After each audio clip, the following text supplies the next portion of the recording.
Have you ever stopped to think about how our economy really works? I mean, from the ground up. Forget the stock market for a second. How do we make the things we need?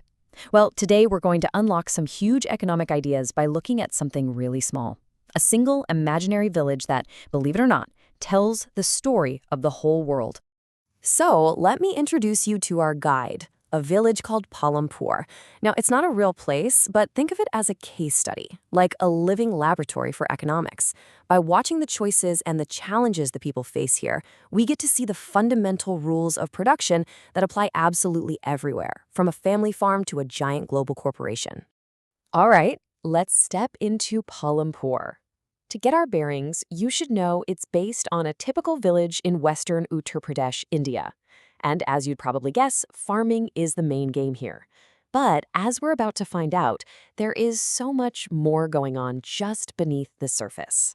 So what's this place actually like? Well, it's home to about 450 families, and yep, a whopping 75% of them work in farming. But look at that last bullet point. That's the one. That's the detail that really drives this whole story. The land ownership is incredibly uneven, and that imbalance, that's the first huge piece of our economic puzzle. Okay, before we dive back into Palampur's story, let's just zoom out for a second. To produce literally anything, whether it's a field of wheat or the smartphone in your pocket, you need a specific set of ingredients. It's kind of like a recipe, right? And of course, economists have a fancy name for this recipe. They call it the factors of production. It's really just a framework for understanding the essential stuff you need to bring together to create, well, anything of value. And there are 4 key factors in this recipe. First up, you need land. And that doesn't just mean a plot of ground. It means all natural resources. Second, you need labor, the actual human effort. Third, you've got physical capital. These are the tools for the job. Everything from a simple shovel to a massive factory. And it also includes the money you need to get it all going. And finally, number 4, human capital. You could say this is the secret sauce. It's the knowledge, the skill, the bright ideas needed to actually combine the other 3 ingredients and make something amazing. And what's so cool about this idea is that it's universal. The farmer in Palampur and the assembly line worker in this factory, they're basically playing the same game. They're both combining land, labor, and capital to create value. The only real difference is the scale. Okay, so with that recipe in our back pocket, let's head back to Palampur, because the village is about to run smack into a classic economic problem, a puzzle that people have been trying to solve for centuries. And this is the question at the very heart of their story. The amount of land they have for farming hasn't changed since 1960. It's a fixed resource. So if your village is growing and you need more food, more income, what do you do? How on earth do you squeeze more out of the exact same patch of dirt? Well, the farmers of Palampur got pretty clever and came up with 2 big answers. First was something called multiple cropping. Because they had good irrigation, they could grow 2, sometimes even 3, different crops on the same field in a single year. But the second solution, that was the real game changer, adopting modern farming methods. This was a full-blown technological revolution, all built around things like new machinery and these incredibly powerful high-yielding variety, or HYV seeds. Now, this wasn't just about one new thing. As you can see here, it was a whole system.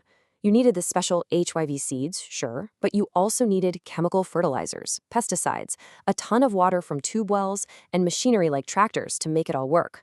All these pieces had to fit together perfectly. And this massive change, which really kicked off in the late 1960s, came to be known as the Green Revolution.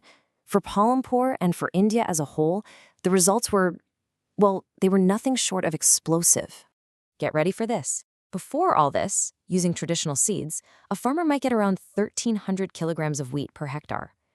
With the new H5E seeds and the modern methods, that number skyrocketed to 3,200. I mean, think about that.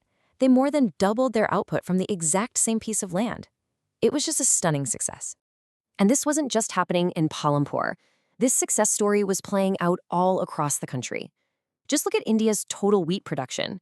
It jumps from 10 million tons in the mid-60s to 70 million by 2000 and over 100 million tons today. The Green Revolution literally fed a nation. But you knew there was a but, right? Every revolution has consequences. Yeah, this incredible leap in productivity, it wasn't free. the very same methods that created so much food also brought a whole new set of really serious problems, both for the people and for the land of Palampur. For starters, there was a heavy environmental price to pay.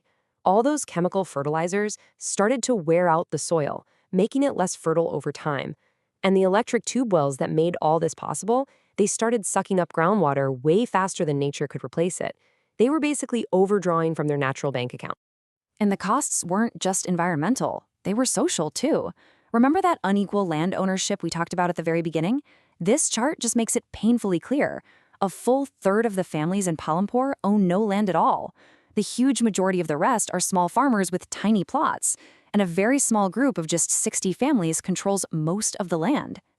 And this quote, this makes all that data feel incredibly personal. This is the story of a farmer named Gobind.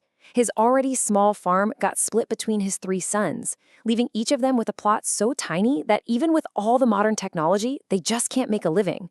It shows you exactly how this inequality can get worse and worse with each generation. So, after walking through the fields of Palampur, seeing its incredible successes and its hidden costs, what's the big takeaway? What does this one little imaginary place really teach us about our real world? It teaches us this. At its core, economics is all about trade-offs. Palampur's amazing push for more productivity was a massive win, but it came at the expense of the environment, and it made social inequality even worse. Getting more of one thing you want almost always means giving up something else. And that leaves us with the central question that we all have to face, right? Palampur's story is really our story. We are always looking for growth, for solutions to our immediate problems. But those very solutions often create new, long-term challenges.